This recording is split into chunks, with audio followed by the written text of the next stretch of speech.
Comparing eras in baseball is basically impossible. As a thought exercise, sure, it's fun to ask yourself how a matchup between Barry Bonds and Walter Johnson would turn out, but there's simply no way to actually know. I mean, I guess you could use common sense and just kind of correctly guess that Bonds would launch the Big Train's signature 73-mile-an-hour fastball to the fucking moon, but that's assuming that one of them stepped out of a time machine and had to play in a different era. What if, hypothetically, Walter Johnson grew up in the 1970s and had access to all of the modern training and, medicine that Bonds used? How would the matchup turn out then? Probably the same. I mean, it's Barry Bonds, for Christ's sake. But that isn't what this video is about. I'm not here to argue that the deadball era had the most talent in the sport's history. I won't pretend that a starting nine of the all-time greats from the Charlie Chaplin years wouldn't get the ever-loving piss beat out of them by the current roster of the Toledo Mud Hens. I am here to argue that the deadball era was the most interesting time in baseball history by a long shot. The modern era doesn't even come close. I mean, really, how many documentaries do we need on the '86 Mets? Ooh, Doc and Darryl did cocaine. Ooh, Lenny Dykstra was a scumbag. Big deal. Read up on some deadball era players. Every biography is like, they called him Gentleman Jim because of the way he treated women and children. He pitched 127 complete games in a row before his career was cut short after he went blind in a musket accident.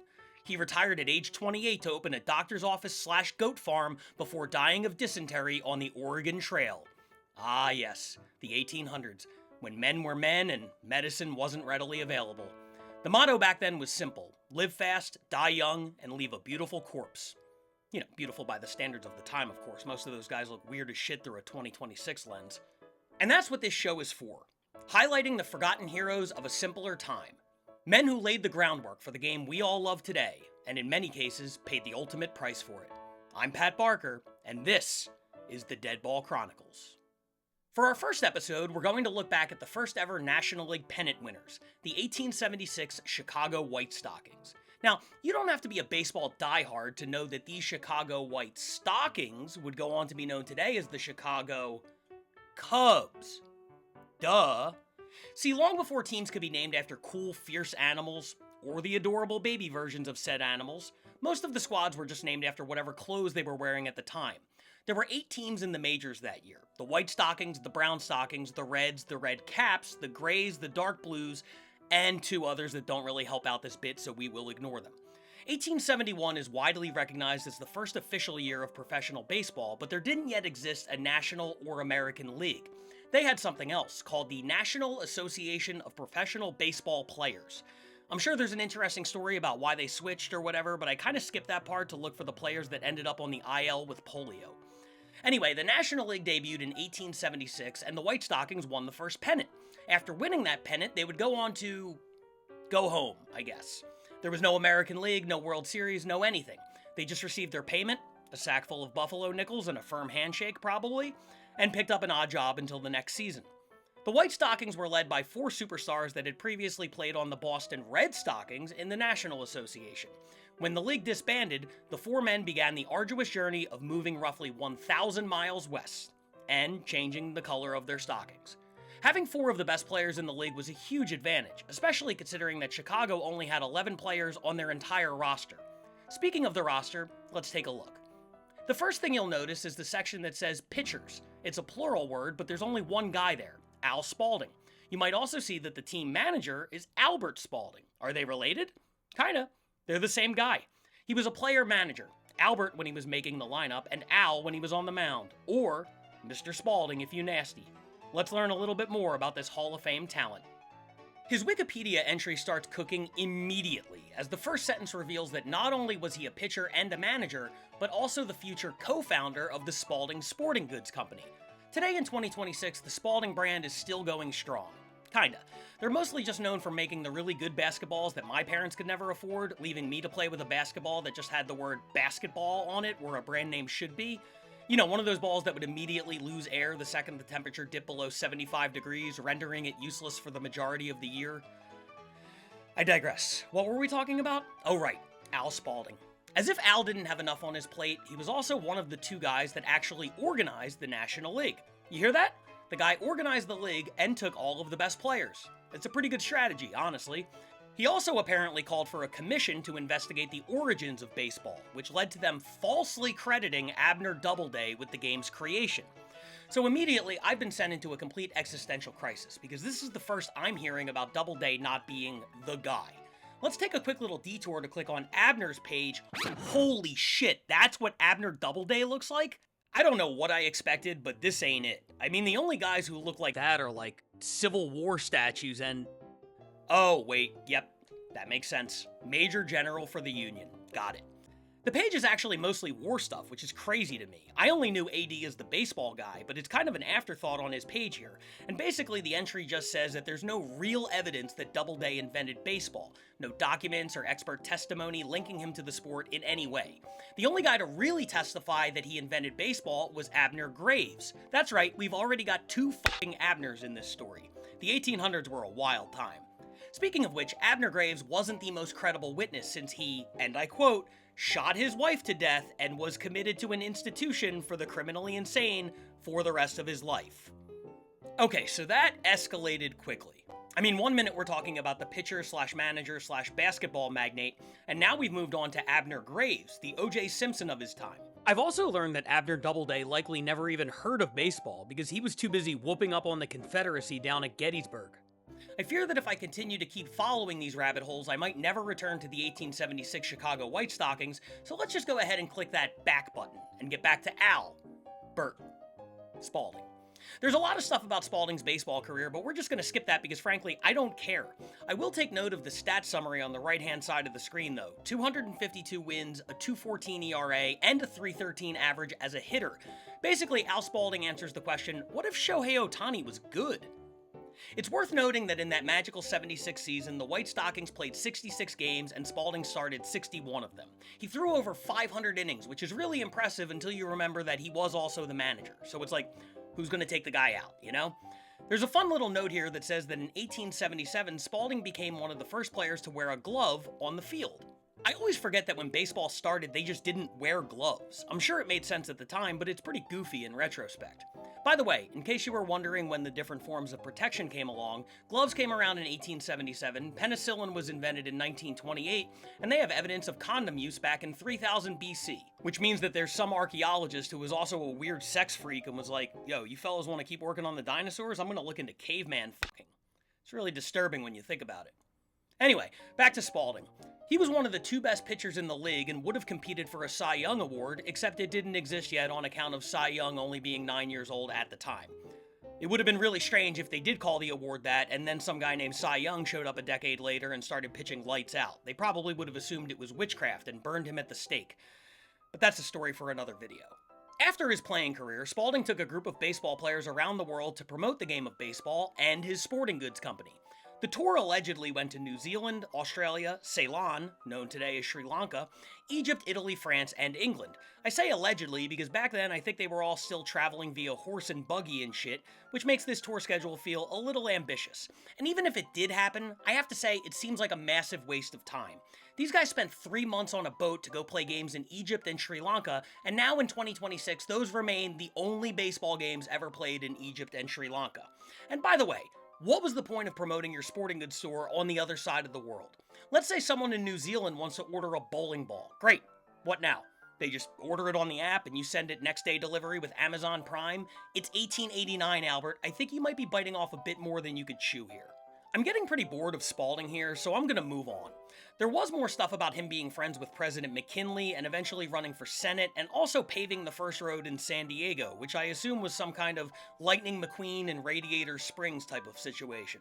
Overall, on a scale of 1 to 10, I give my guy Al an 8 on the interesting scale. A solid start for the Stockings. And yeah, I forgot to mention that I'm gonna give all these guys scores and add them up or something. I don't know, I haven't totally worked it out yet. Next up, we have Deacon White, and dear God, that is a terrifying-looking individual. Dude looks like Wilford Brimley playing Slender Man in a straight-to-DVD movie. All words that would mean nothing to our pal Deacon here. Now, once you get past the picture, there's not a lot going on in this Wikipedia. I mean, yeah, he was a great player. Hall of Famer. Awesome. That's not what we're looking for here. We do have a highlight buried at the end of the early life section, as we learned that Deacon's cousin Elmer was the first professional baseball player to die. Let's click that link and skip right down to death and, yep, dead of tuberculosis at the age of 22. That is a real 19th century way to die. Nicely done, Elmer. This also makes me think of some bizarre who's on first style routine, where someone said that Elmer led the league in TBs and the other person thinks they mean total bases, but it's actually tuberculosis. I probably won't write out the actual sketch because it feels like it's a little niche, but anyone who's into baseball stats and old-timey diseases would probably get a chuckle out of it. Back to Deacon. The rest of the page is pretty uneventful. He plays more baseball, has a kid, and then there's a lot of talk about the kid and how she went to college or whatever. I don't know.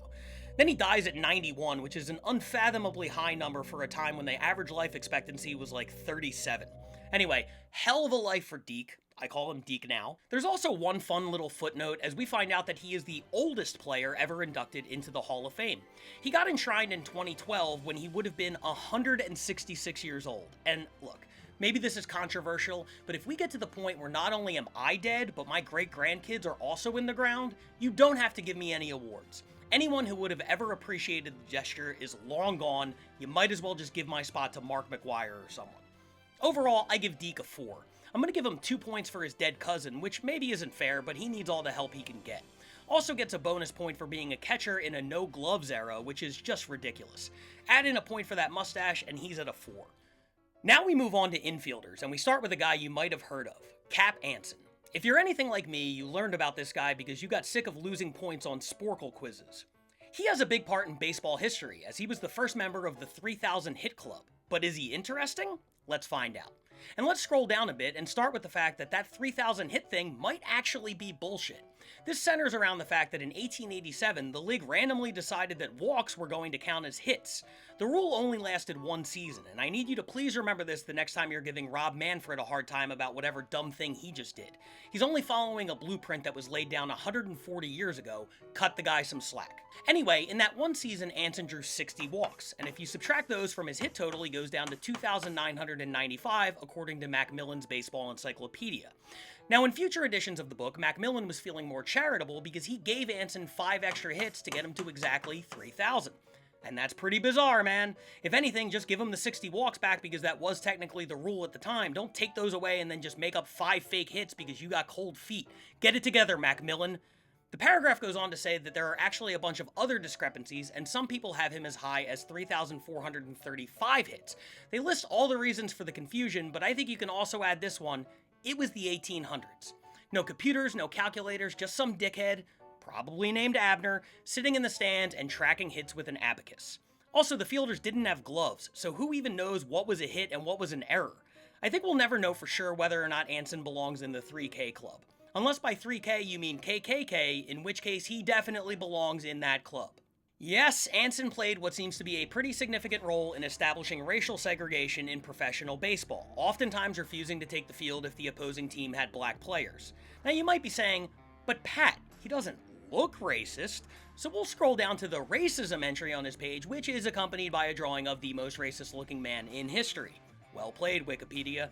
This section breaks down the racism in more detail, including Bill James's take that Anson's role was overstated, saying that even without Anson, baseball would have still had segregation. Which, I mean, sure, I guess. That doesn't really make Anson any less racist, though, does it?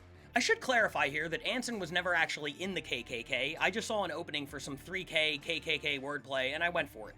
That being said, it did give me a pretty good idea for a remake of Mr. 3000. You know the movie where they take a couple hits away from Bernie Mac and he has to unretire and get back to 3000 again? We should do that with Cap Anson.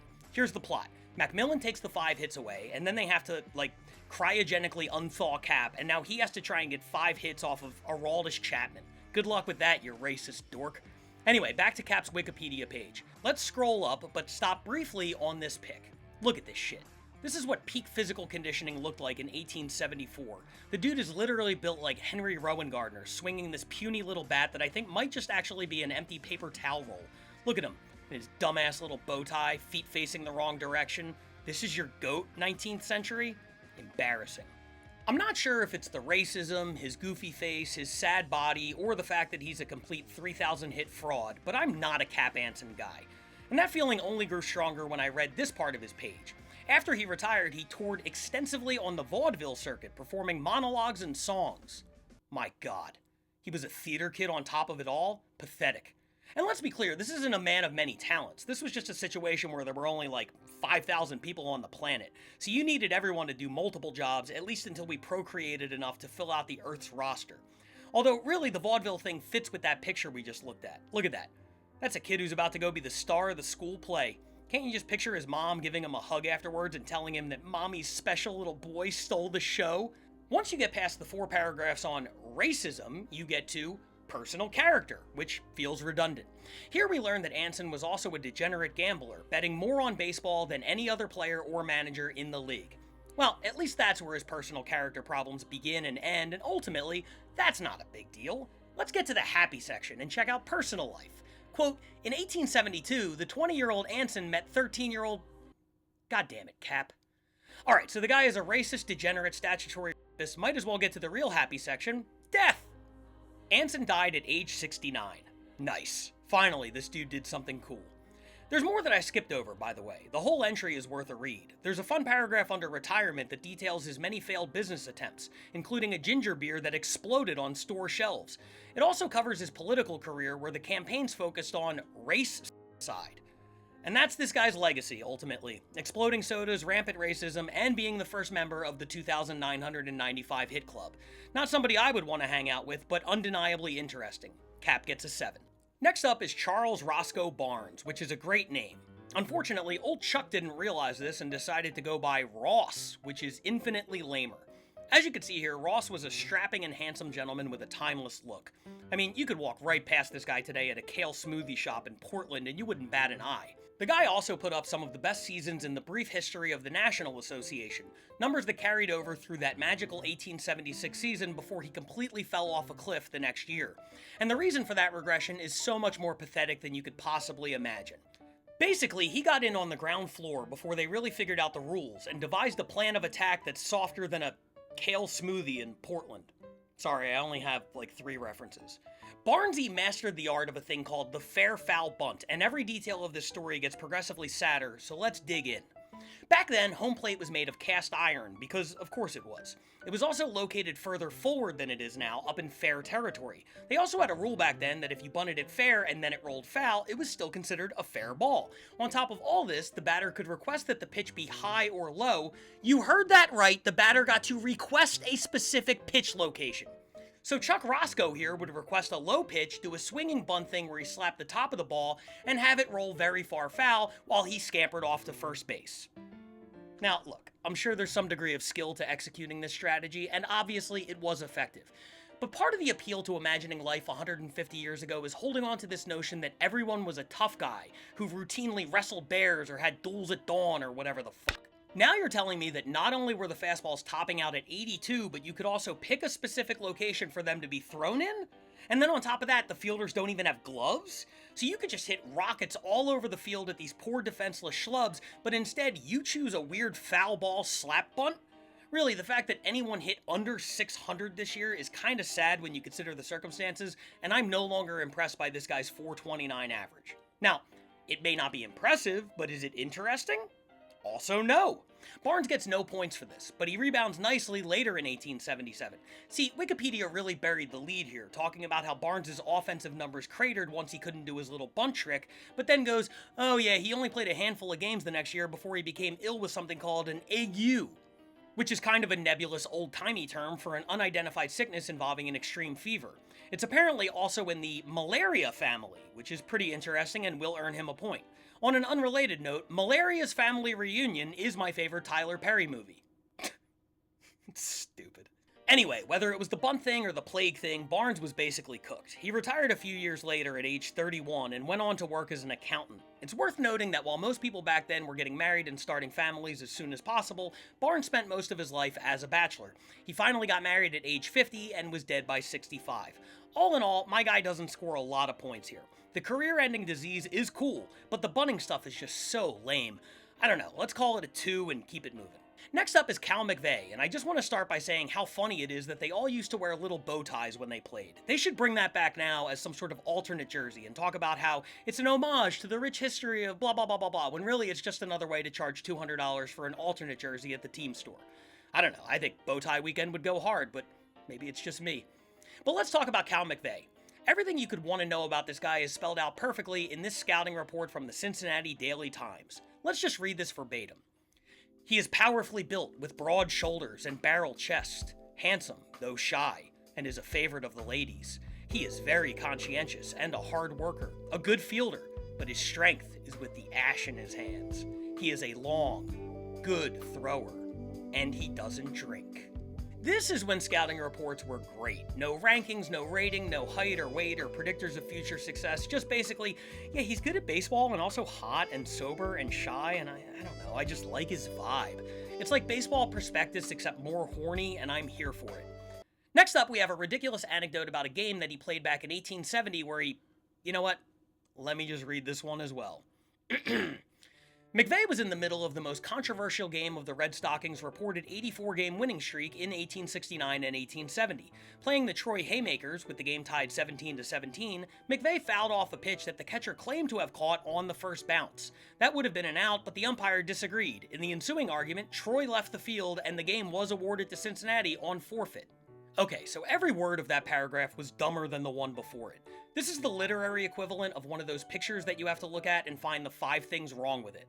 You know what I'm talking about, right? They used to have them in Highlights magazines.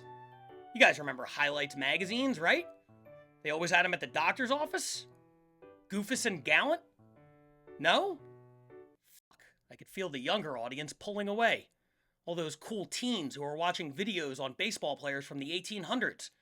My target demo. Anyway, back to the story. Where to start? How about the fact that they had a Cincinnati Red Stockings, not to be confused with the Boston Red Stockings? How about the 84-game win streak? How about a 17-17 tie? How about a catcher catching the ball on a bounce and that constituting an out, a rule that only exists in cricket or rock and jock softball? How about the fact that one bad call from an umpire caused an entire team to forfeit a game they still had a chance of winning? Where's the fight, fellas? You guys wouldn't have survived 2 innings with Angel Hernandez. But really, that's pretty much it for Cal McVeigh. The rest of his entry is just baseball stuff, and then he died. The only semi-entertaining parts of his Wikipedia didn't really have much to do with him. It was all other people doing the funny stuff while he just watched. I'm afraid I have to give Cal McVeigh a 0. And if there's a score lower than 0, I'd give it to our next guy, John Peters. Peters was born in New Orleans, died in St. Louis, and in the middle was a very mediocre baseball player. I'm sure he was a great guy who loved his family or volunteered at soup kitchens or something, but if it's not on Wikipedia, it means nothing to me. Another 0. At this point, I'm beginning to fear that we've seen the most interesting side of the White Stockings. They've put up 21 points, which is impressive. Maybe. I don't know. This is the first one of these I've done, so I really don't have anything to compare them to. But the back-to-back zeros, they have me worried. It's time to call in the reinforcements. It's time to call in the Canadian. This is Bob Addy. Upon clicking on his page, you're immediately bombarded with bizarre factoids and a picture of him looking like an out-of-work superhero. It's a complete sensory overload. Let's start with the pic. This is from when Bob played for the Rockford Forest Cities, which is an all-time terrible name. Their jerseys have the interlocking FC in the middle of a giant shield and frankly look like rejected uniforms from medieval times. Add in Bob's cool leaning pose with the crossed legs and he couldn't possibly look like more of an asshole. I love it. Then we get to the opening paragraph, and there's a lot of good stuff in here. His nickname is the Magnet, something that they never elaborate on. He was the first Canadian player in Major League history, which is kind of like the white Jackie Robinson, I guess? Or at least those Jamaican bobsled guys. But by far the highlight of the intro is that Bob Addy is credited as the guy who invented the slide. Sliding is one of those things I just kind of assumed existed all along. The idea that a guy would have to invent it seems crazy to me, although I guess that does make sense. The funniest part about inventing the slide is that it almost certainly was done by accident. Chances are Bob Addy was a goofy, uncoordinated Canuck who tripped and fell and landed on second base, and everyone thought he was a genius. And honestly, good for him. Sure, it's a little bit embarrassing, but at least it's not some over-the-top, stereotypical Canadian nonsense. Let's just skip to the end of this entry where... shit. He went full Canadian. Quote, Addy later made an unsuccessful attempt to popularize baseball played on ice. There it is. The most Canadian thing a man could do. Presumably the umpire was a moose and they used maple syrup instead of pine tar, and the song said, buy me some poutine and Cracker Jacks. And to any Canadians who take issue with my lazy, hacky stereotypes about your country, take it up with Bob Addy and his ridiculous quest for ice ball. Let's go ahead and give the Magnet a 5 and keep it pushing. Next up, we have Fred Andrews. Fred had a pretty typical career. He debuted for Chicago in 1876, played in 8 games, hit .300, won a championship, left the team to play for a non-professional squad in Milwaukee the next year, also took a job as a clerk in a bookstore, just kind of kept doing that and stopped playing baseball, worked at the bookstore for 7 years, took a new job as the treasurer for the Spalding Sporting Goods Company, moved back to Chicago, decided to dip his toe back into the whole baseball thing, played one more game as a pitcher, pitched a complete game, picked up a win, and then retired again. Then when he was 87, he died and got buried in Detroit, but was later reinterred in Chicago. If you don't know what that means, he basically got traded for a corpse to be named later. Add that up with the mustache and he gets a solid 4 from me. We're in the home stretch now, and that means that it's Oscar Bielaski's time to shine. Bielaski was the first Polish-American to play in the big leagues, and I don't know what to say about it because I already wasted my perfect Jamaican bobsled reference on the Canadian guy. Bielaski's entry is really more about his family than him for some reason. His father was a Civil War soldier that got killed. His cousin was the head of the Bureau of Investigation, not the FBI, just the BI. And his other cousin worked with passports. At this point, I'm beginning to feel bad for Oscar. I mean, the dude breaks the Polish barrier and wins a pennant, and he's just a supporting actor in his cousin's passport lady origin story. He deserves better. Unfortunately, he never gets it. The only fun fact about Oscar is that he learned to play baseball while enlisted in the Union Army as a drummer. And I gotta tell you, I didn't know you could enlist as a drummer. I assumed everyone enlisted as a soldier and then they had a little talent show or whatever, and they found the drummer that way. The fact that you could actually sign up for the army and be like, oh no, I'm only here to play drums. That's pretty wild. Anyway, 1 point to Oscar for putting Poland on the map. At this point, we have 2 players left, and I think the White Stockings need a spark off the bench. Let's see what John Glenn can do. First things first, we should clarify that this is not the famous astronaut, which is going to cost him some points. I feel this guy's pain, though, because the most famous Pat Barker is some old British lady that's written a bunch of books that are apparently really good. I've never read them, but a couple times a year I get some misguided message from a confused reader telling me how the Ghost Road changed their life, and I have to be like, thanks fam, that means a lot. So, yeah. There's probably nothing interesting about this John Glenn. His entire entry is only 2 paragraphs, so I'm just going to read them now. John Glenn was an American Major League Baseball player for 4 teams during his 7-year career. That's it. That's every single word they wrote about his entire baseball career. I'm sure the next paragraph is just as uneventful. Alright, let's see here. Quote, on November 10th, 1888, Glenn died from injuries sustained from being accidentally shot the week prior by a police officer in Sandy Hill, New York. Glenn was accused of robbery and assaulting a 9-year-old girl, and the officer was attempting to protect him from a lynch mob. Okay, holy shit, we just hit the jackpot. Bottom of the 9th, 2 outs, and John Glenn hits a walk-off grand slam. For the first time, I had to venture outside the safe walls of Wikipedia and Baseball Reference to learn more. I came across an article on saber.org detailing the event, and I'd recommend that everyone reads it. It opens with some newspaper headlines following the shooting, and it's pretty clear that nobody felt bad for this guy. I mean, a newspaper publishing a headline like, "A depraved wretch shot," is the 1800s version of Tupac releasing Hit 'Em Up. The article is actually insanely thorough. Shout out to Bill Lamb for putting it together. But I'm going to do what Wikipedia did and skip over all the baseball stuff. Bottom line is, Glenn was a much better alcoholic than outfielder, and after an unimpressive career on the diamond, he started putting up numbers on the breathalyzer. Public drunkenness, robbery, sexual assault, the stories are all pretty dark, so I'll just briefly cover the one that's actually kind of funny. In 1887, he was drunk on a streetcar, so the conductor kicked him off, and he got pissed and pulled out a gun and tried to shoot the conductor. He was hammered, so he missed, but he got arrested before they eventually let him off with a $7 fine. What a time to be alive, man. Attempted murder is a $7 fine and a stern warning. It's a good thing that he didn't actually kill that guy. The fine might have gone up to $12. Anyway, I'm going to pass on reading the details of his encounter with the 9-year-old girl. It's basically what you'd think, and rather than linger on that atrocity, let's revel in the fact that he got justice so quickly. Basically, someone caught him doing this, and the townspeople leapt into action. That's what life was like before cell phones. Nobody was pretending to confront him just so they could upload the video and get likes. They were actually actively trying to kill this dude. The mob quickly grew in size as they moved in on John with the intent of lynching him. Some poor patrolman named E.P. Morrison saw this and was like, ah shit, another lynch mob. They had a lot of those back then. And Morrison went over to see what the fuss was about. That's when shit really hit the fan. Morrison took out his gun, allegedly to hold the mob back and protect Glenn. Right, sure you did, buddy.